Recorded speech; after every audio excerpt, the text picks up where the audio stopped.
So working on this project has been a delight, partly because in the main, because we were dealing with people who seem to really understand the need and were exceptionally keen and unusual in my experience in the receptiveness to feedback from clinicians, whether that was nursing staff or doctors who would be using this product, and the speed and agility at which she turned those requirements round. So I'd worked within an EPR team for over 15 years. When we're engaging with projects like this with clinical staff, it's a very familiar place to be for me.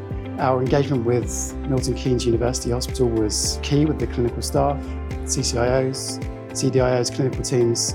We've done quite a lot of smaller projects now and medium-sized projects. Whenever you're working with clinicians, my experience is once you finally get them to the table and get them engaged, they expect their changes to be quite quick. If you want to keep your project moving and get to the end and get them to use it, they like really, I suppose you'd call it agile projects.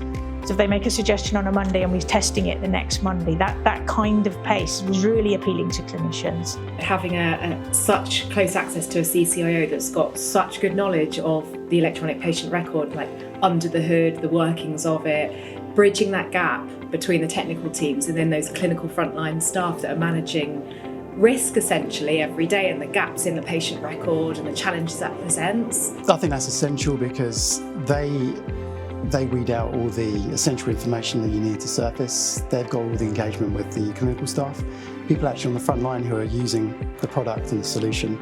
And there were a number of tweaks and things which were oversights, even from the clinical point of view, that we addressed quite quickly, and everyone took to the adoption a lot better.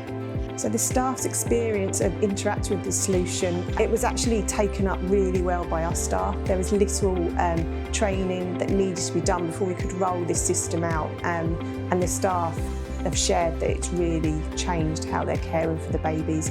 Also improving our family and patient experience, because we're able to track kind of the trends of the baby's jaundice, and if they're heading towards treatment, we can start to have those conversations with the family, making them aware that their baby may, when they come to next visit, their baby may be under phototherapy lights, and please don't be worried or scared.